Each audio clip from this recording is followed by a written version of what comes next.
Okay, now that you have the keys in place, I used the tip stop and I gripped the same amount of the key on the key blank as well.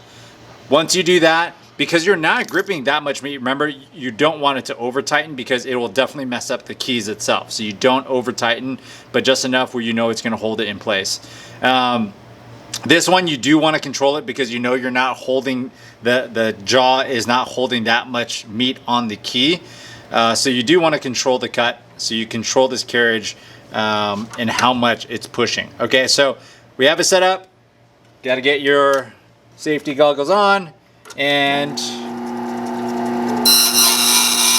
control.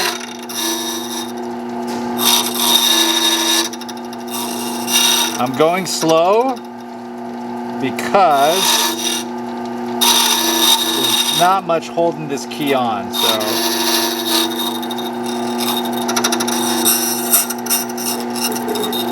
Okay, I run it over a couple times just to make sure it's smooth. Now that I did that, one side of the key is already cut. Now this is the thing, once you have it set up on this side, you don't have to move this one again, because this type of key, it's a double-edged cut, but there's the same on both sides. So you don't have to flip this one around. You can leave it on the same one and then just cut the other key. There's rare instances where, you know, one side, it's the same cut on both sides, but maybe it's worn down. So it might be better if you do flip it, but most cases you don't have to flip it. Okay, so now the cut side, I'm now putting it on this side, put the tip stop into the same groove as the one on the left, holding it by this portion of the key, using my index finger to push down to make sure it is leveled. Not over tightening it enough. Looks good. Removing the tip stop. Now we're going to cut the other side.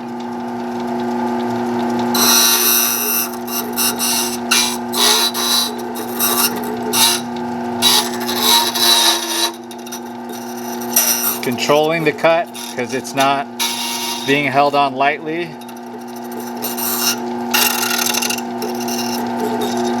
Go over it a couple times to make sure it's real smooth. You know when the sound of the cutting is done, that's when you know that your key is done. Okay, so we just did let me zoom in and get a little, perfect. This is the double-sided cut now, and we're gonna deburr both sides.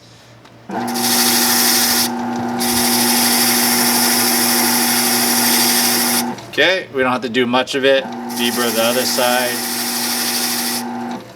And now you have your key. That's it. That's a double-edged cut. And you look at it afterwards, you compare the key, put it over each other, see if it overlaps and it looks good.